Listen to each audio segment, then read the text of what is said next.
Stacy. Yes.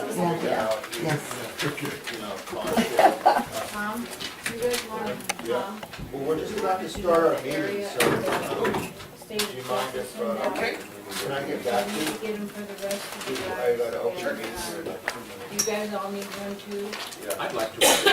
Okay, let me go, how many more Okay, do I Jim, need? I'll call you, If it's something you're passing out to the yeah, board, I I'll should call you have back one when too. Okay, we recess or alright.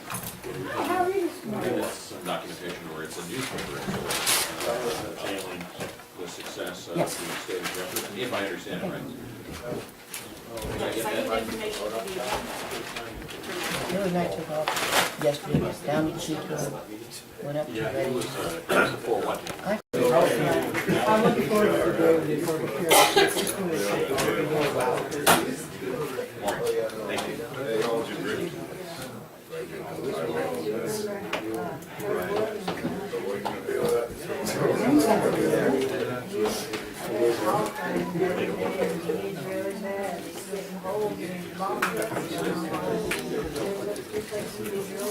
He's in the hospital already, and I gotta go back. So he's getting weaker every day.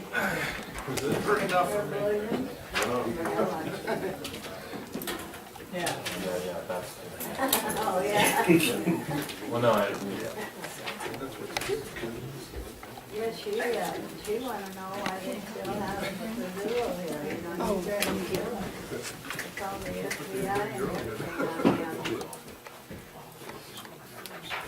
She said a state through on the phone, right, already went out there with a gun to kill him. I tried to print mine last night and my printer said, I don't want to do Okay, it. welcome, we'll call the meeting to order, and we'll begin with public comment. There'll be another public comment at 9:30. This public comment is normally to take up items we will be addressing in closed session, but if we can't be here at 9:30, feel free to comment now on any matter if you'd like. So, I have one speaker card from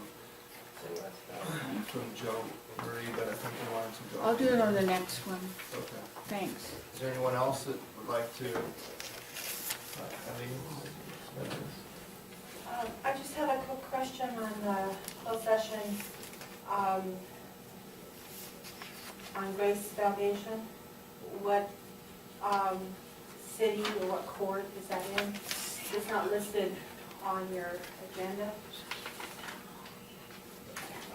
I believe that action has been previously indicated to have been filed in Orange County Superior Court.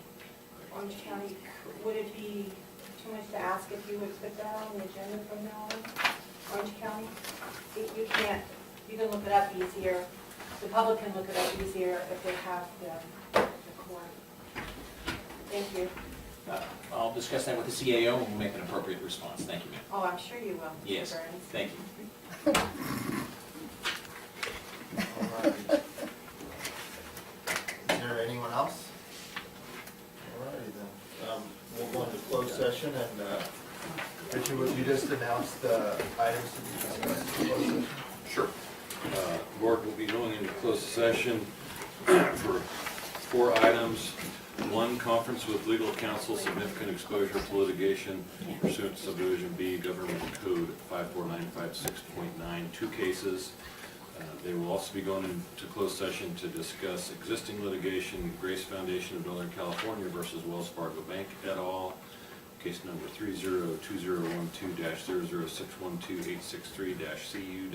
302-012-0612863-CU-RC-CJC. And to go for a conference with labor negotiator Rick Haig telephonically.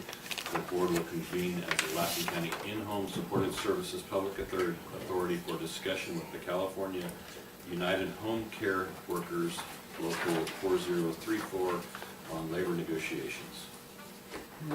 Thank you. Okay, with that, we're going to go into the closed session.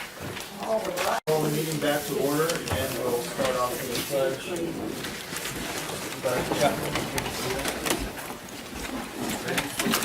Allegiance to the flag of the United States of America and to the republic for which it stands, one nation, under God, indivisible, with liberty and justice for all. Mighty God, we pray this day for your ever-enduring guidance. We ask you to cloak us in wisdom and fortitude, that we may disperse our knowledge and facts intelligently among all humanity whom we serve.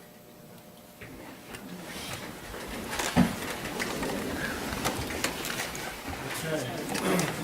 Welcome. Sorry we're running a little bit late. We will begin with announcement of items discussed in closed session.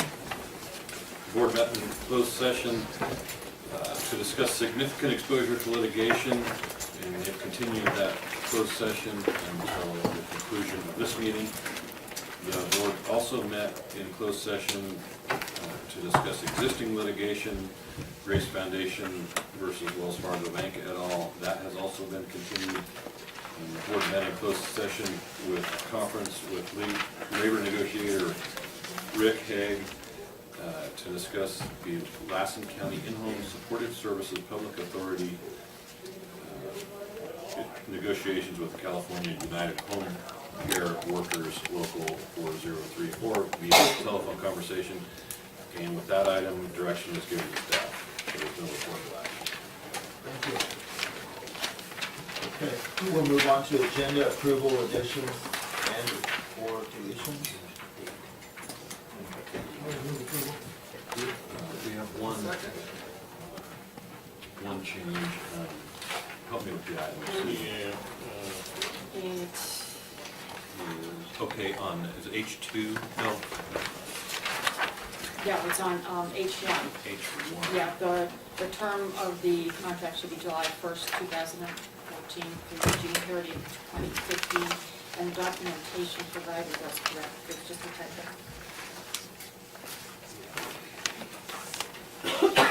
I think we're on the wrong. Is it G1? G1? G1. G1. Not H1, G1. Did I say? Yeah, Sorry, instead of, sorry, G1. instead of the term being July 1, 2014 through June 30, 2014, it should be July 1, 2014 through Yes. June 30, 2015. And the documentation is correct, the agenda is incorrect.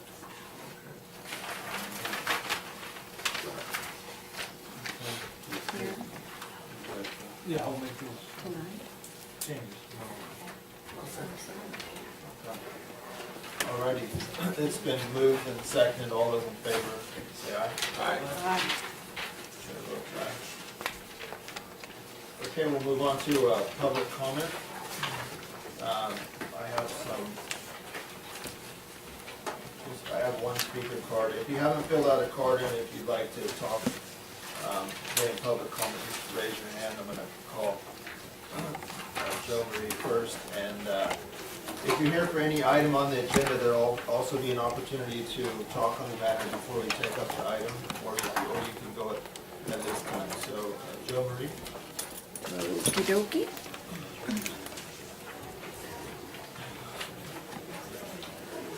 Okay, Joe Marie Miller, Janesville, California. I just wanted to follow up from the remarks I made last week about the state of Jefferson. You guys asked for information. Shasta County has started this paper called the Shasta Lantern because you don't get news in the media, in the mainstream media. And so they started their own paper so that they could get the information out to the people about the movement. So I brought a paper for all of you today. Because Bob specifically asked for who is involved.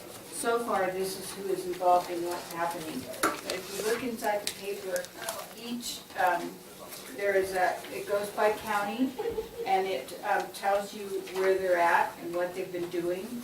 Shingletown had a huge town hall meeting last week. Barbara said there were like 1,000 people there in Shingletown, and she sold out of all of her stuff for the state of Jefferson. And she brings these papers over to me every week. Anyway, I just wanted to know if you guys have thought any more about, I need a time when we can get Mark Baird here to give you a presentation so that you will have the information that you need and so that to make a good choice. and also so that you can ask him questions, because I'm sure that you have a lot of questions. All we're asking is withdrawal from the state of California, so we can have our own state, so that we can have representation, because right now, we have no representation at all. All the laws that are made in Sacramento are made in Southern California, not us. We just have to pay the consequences, literally. So I was just kind of, I guess, holding your noses to the fire so that we could get a time when we could have, so that I could tell Mark. They said that July is good for them. Any Tuesday is good for them in July. I just need to let them know before their Tuesdays fill up. My recommendation, Mr. Chairman, is we try to do it in either our first or second meeting in July, because if after the discussion we are interested in placing the question on the November ballot, like a lot of counties have done, that we need to do that prior to like about August 5th or 8th or whatever, so we should have enough time to be able to react in that fashion. If we wait till the end of July, then it'd be almost too late. We'd have to have a publicly a special meeting or something. There's no reason why we couldn't do it. Maybe Could we do that, maybe the second week of July? We could do it either July 8th or 15th. maybe 8th or July 15th? 15th maybe would be, would be my recommendation. Okay, so the 15th is your preferred date? Okay, I'll call Terry today and we'll get that set up. You'll Okay, need I that can do that. information though plenty before then, so it gets included. Oh, absolutely. As soon as I talk to Terry, I'll text you. And Will that work, or No, who I should mean, I just text? I Richard. should talk to Yeah, Richard? you'll have to get it. yeah, get it to Susan. Get it to Susan. Yeah. I got your email. Yeah, and I'll tell you what we need to have. Okay. You might do a time, if we could do a time certain, Yeah, time certain 10:30. would be good because they're, yeah, 10:30 is good. Time certain would be really good because he's a busy man. He does a lot of demonstrations, presentations, I should say, for supervisors and others. I'm sorry to interrupt. If the question comes up on the heels of this gentleman's presentation that you would all like to perhaps submit something for the November ballot, that would essentially leave me one board meeting to get that done if we continue with this on the 15th. Well, my recommendation is the county council prior to that time, research maybe with the other counties, what they did to put it on the ballot, to have that as an option, if that's indeed an option that we choose to do, so you're not like inventing the wheel at the last moment. So you Fair have, enough. you have That's a good plenty of But time to if do he it. was available to do it on the 8th, that would give an extra Oh, week. he would be available on the 8th. Terry said he was available any Tuesday in July. So if that's what you want me to do, I'll call him today, All right, so we can get that on you the, want on about his. 15 minutes, so it'll have to be 10. It's 10 or Okay, 15 so minutes, the yeah. 8th would be 10:15. The 8th at 10:15. Oh, that's way better. Okay. Thank you, guys. Appreciate that. I'm sure you'll enjoy the presentation. It's great. Okay. Is there anyone else who would like to talk under public comment? Hi, my name is Michelle Conlon. I'm here to read a statement for my daughter, Angel. I've been asked the question how my daughter's death has impacted my life. How does one answer that? To never be able to look into her beautiful eyes again. To never hear her exasperated voice say, "Oh, Mom," that's what she called me. To never be able to talk over the problems of the day, how cute some boy is, the crazy TV show that's on or the newest joke going around. The simple things you miss the most. I will never be mother of the bride, going crazy, helping her pick out a wedding dress. I will never see her smiling at me as she introduces me to her baby. During the last 3 years, I get out of bed in the morning, go through the motion of the day, just trying to remember to breathe. I look for signs of her everywhere, seeing a cloud shaped like angel wings. A silly grasshopper sitting in the grass reminds me of her. I focus on just living, but most days I sit staring, not at anything in particular, just trying to figure out how this happened to her and why no one has been held accountable for her death. I go about daily chores, buying groceries, going to school, shopping, and I see the men that hurt her just walking the streets as though nothing important has happened. I must remember to breathe. How can someone be responsible for another person's death and go on being happy, acting as if nothing has happened, going to college, becoming engaged, moving place to place? I guess I should stop here and tell you the story of my angel and how her life came to a horrible end.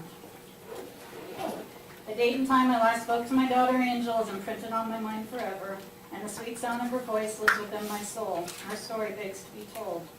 Angel was a naive 23-year-old young lady that was always reaching out to someone in need and never asked for anything in return. Angel was on disability and had a payee, and she didn't have the ability to judge danger.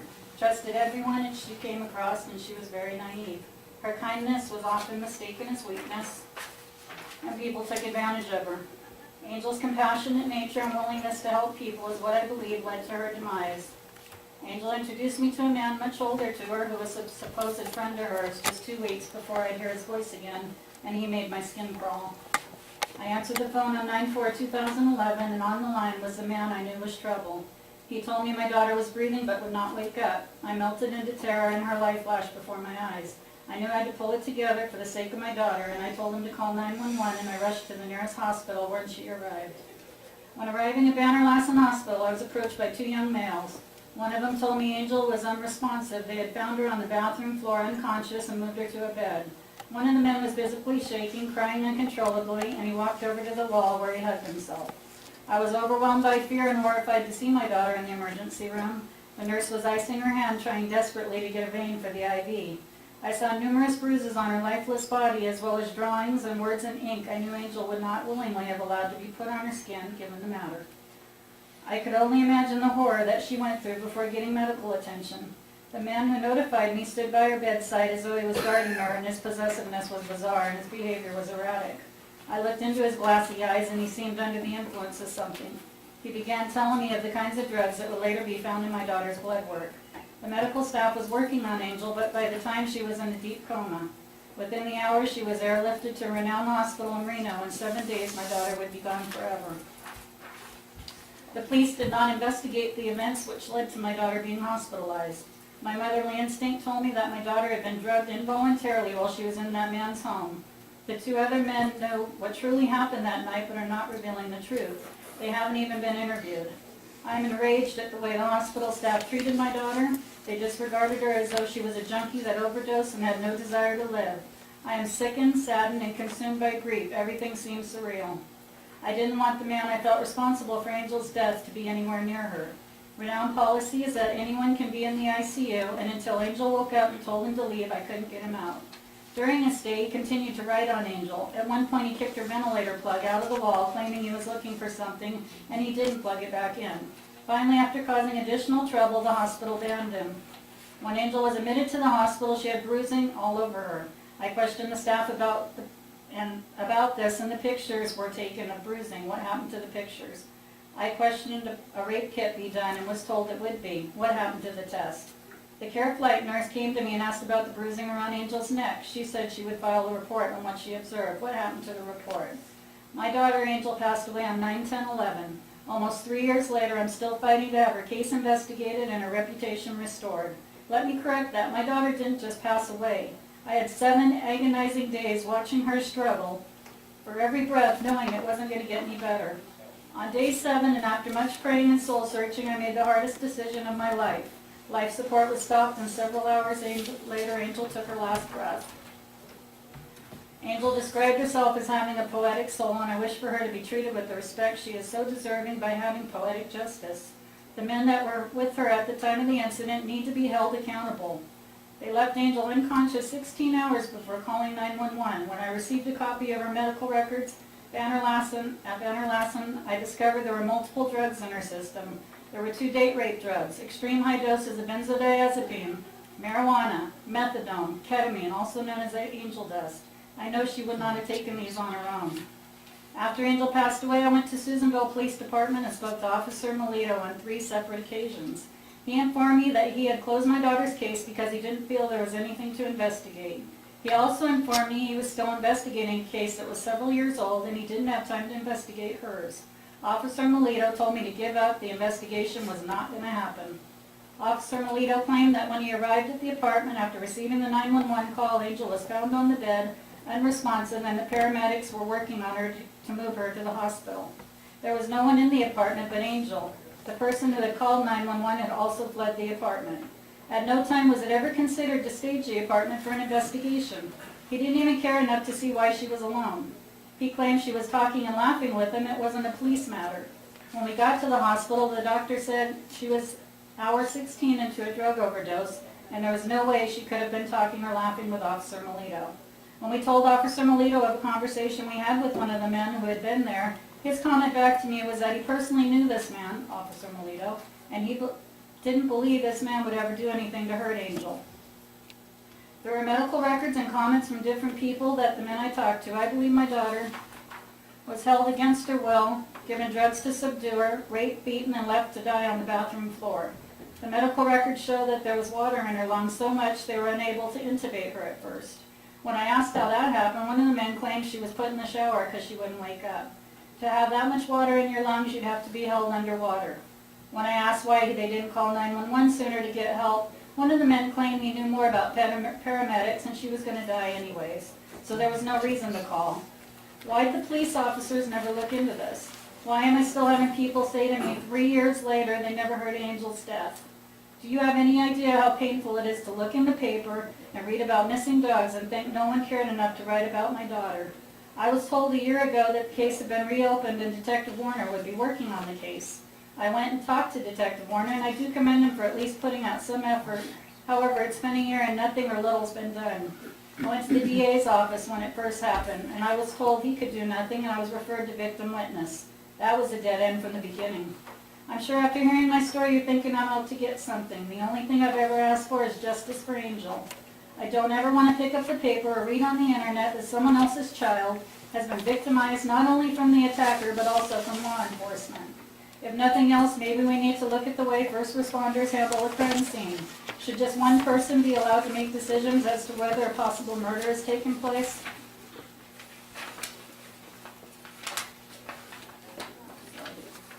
Because of Officer Melito not staging the scene and no investigation done, the 3 men were able to go in and clean and throw away all the evidence in the case.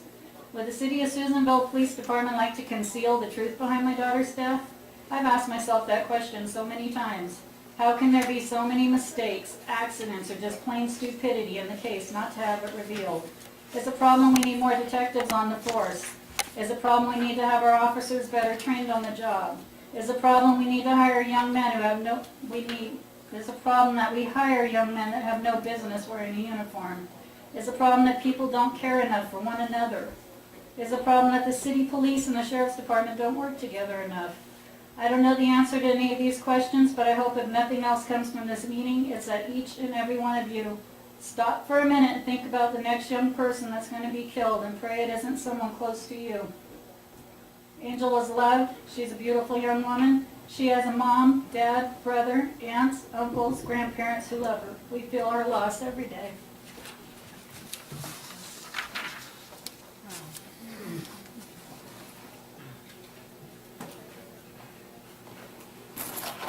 Thank you.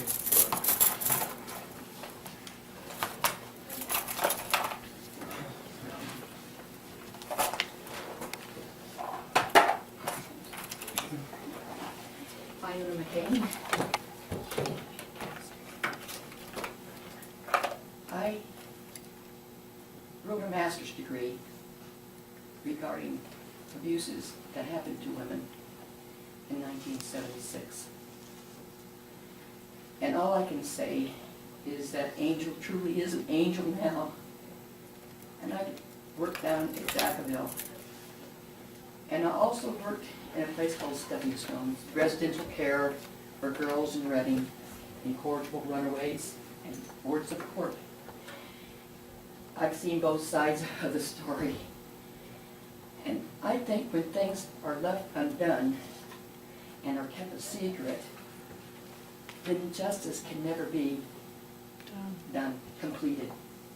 So I would like to speak on her behalf, and Angel's behalf, and that is bring this crime out in the open. It happened here in Susanville and ended up in her death in Nevada. To leave things undone means that this person is still out, or persons, I don't know who they are, and they will do it again. Thank you very much. Patty?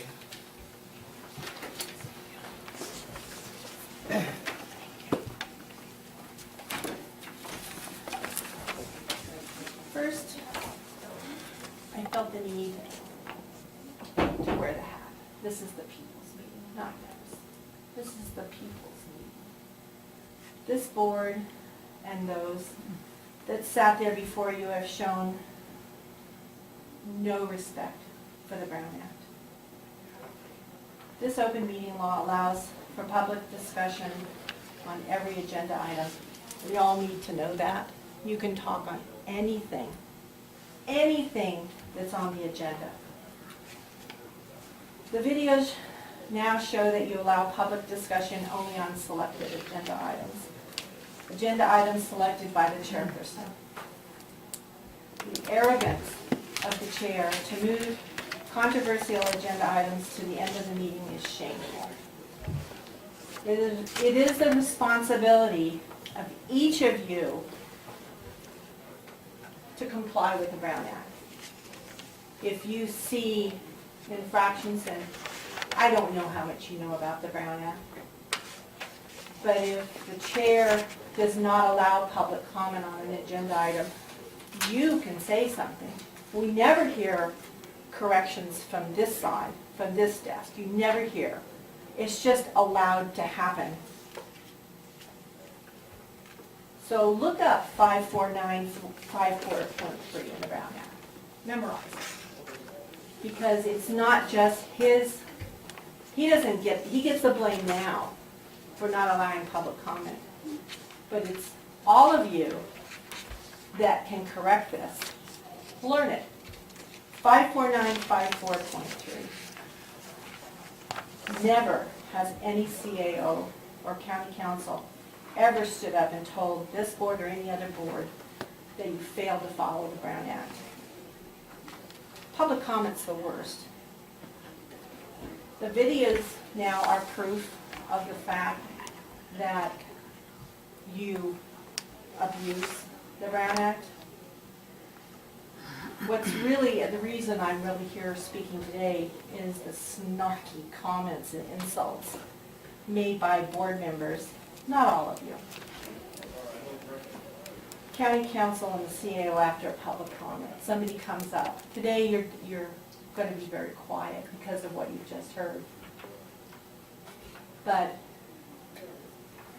you're being videotaped. Your snarky remarks about somebody after they've spoken and they've left. It needs to stop.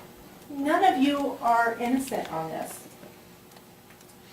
And maybe some don't belong on this board anymore. You don't get it. Great, thank you. Is there anyone else?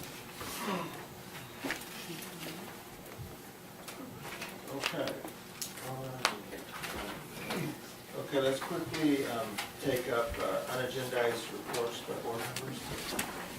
Start off with Supervisor Hammond.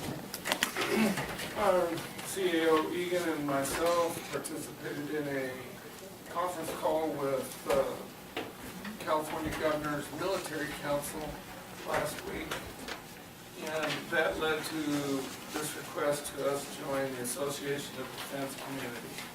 What I found a little bit distressing is a lot of these communities have been organized for a long time, and we've failed to organize behind our Army base, our military base in the past. And I'm really hoping that we take steps forward in this issue. I don't know, Mr. Egan, did you have a chance to get hold of the CAO at Washoe County? I haven't spoken to him. Okay, I think it's real important that we include them in this effort. And then yesterday I had a meeting with the base and HSP, and they pretty much HSP went over what their intentions are. Hayes, Smith, and Pazoo. Okay, they're the purchasers of the property there. So I just wanted to keep them in sync and informed with what they're doing there. And the base knows what they're doing there at all times. Communication needs to be kept open. It was an informative meeting. Also on this Honey Lake Power Plant solar array, which I'm totally in favor of. I went and toured the location, and I guess Elmo's putting in a 5 megawatt solar array there, and they're beefing up their lines out there and stuff. it's a step in the right direction for our county to get into the renewable energy field. And I think there's a lot more opportunity. Did you have a chance to bring up the possible uses around airfields? She, On this study? yeah, well, Laurie McDonald just stated it's gonna be determined by the FAA. And that's as far as that went. So, that's what's gonna determine the use of the property around the runway. The FAA regulations. As long as they're within those regulations, everything's good. And I did also ask them to come and make a presentation in the next couple of weeks. I'm sure they'll be getting a hold of you, Richard, about what the Army Depot does. And maybe a little bit about the runway out there also. On the FFA, or FAA, I know, I kept doing that too. do they have different standards for Hurlong versus San Francisco? I mean, with a military versus a commercial? I don't know how that applies, Aaron, because that isn't gonna be a military property around the runway. So. No, but it's next to it. I didn't know if there Yeah, was no, a difference. or I not. don't know that. That was just how she referred to it, and I guess we'll research that, but I don't think so. I think there's 6 zones around the runway being on the airport commission, and that was the way that was left, so. Their main concern is everything is conforms to the FAA regulation. That's what I got out of it. But in their presentation, we might get more. Supervisor Powell? Okay, thank you, Mr. Chairman. Last night, the Lassen County Coordination Council met. Me, Larry, and Richard attended it. We had a great attendance. We had people there from BLM, Plymouth Forest, and Lassen National Forest. Sean Curtis, who is the resource manager, who works for Mohawk County, come down and attended the meeting. He gave a very good presentation, and I took a lot of notes. We don't have time to go all over it, but I think one thing that stuck out was kind of his, how you relate to what the Coordination Council does. And it's kind of like it was relating to a planning commission. A planning commission, you know, makes policy for private landowners. The Coordination Council makes decisions for federal lands. So when you got a county that's got it 70, 80, 90%, you know, federal land, it's very important that the decisions that are made on that land because that affects our income. So I think that was just a good way to put, you know, what is the Coordination Council? That's what they do. They're a planning commission for federal lands to get to enact county policy whenever possible. You guys chip in too, Larry or Richard.